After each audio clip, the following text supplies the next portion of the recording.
শাশুড়ি মা, ওই সোনার গয়নাটা কোথায়? আমার কিন্তু ওই সোনার গয়নাটা লাগবে বলে দিলাম। আমার কিন্তু লাগবে। না, আমি কিন্তু বলে রাখলাম আমি আগে গয়নাটা নিব। আমি কিন্তু কাউকে দিতে পারবো না বলে দিই। এই শাশুড়ি, তুই নিবি না বলে দিলাম। যত বড় বুক নেই তত বড় কথা। মাই গড, রিয়েলি? এই গয়নাটা যে নেবে সে আমার ফার্স্টে আমার ফ্যাশনের জামা কাপড় এনে দেবে। 80 বছরের বুড়ি হলেই কি আমি ফ্যাশনিস্টার করতে আছে শাশুড়ি মা।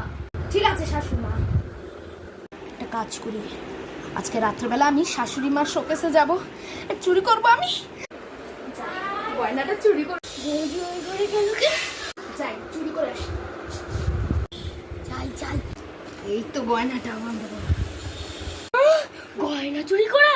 শাশুড়ি মা, ও শাশুড়ি মা। এই বলিস না শাকচুন্দি, বলিস না। হাতটা ছাড় বলছি, হাতটা ছাড়। বন্ধ কর। কি হলো, এত শব্দ কেন? যাই তো দেখে আসি। গয়নাটা চুরি হলো না তো? না ধিমতানা না ধমতানা না না, গয়নাটা তো ঠিকই হচ্ছে, কিন্তু চিল্লালোটা কে?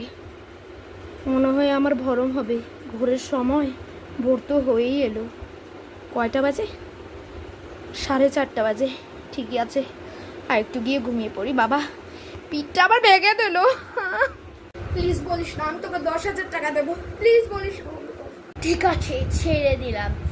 ভিডিওটা কেমন লাগলো? প্লিজ লাইক করবেন, সাবস্ক্রাইব। বাবা।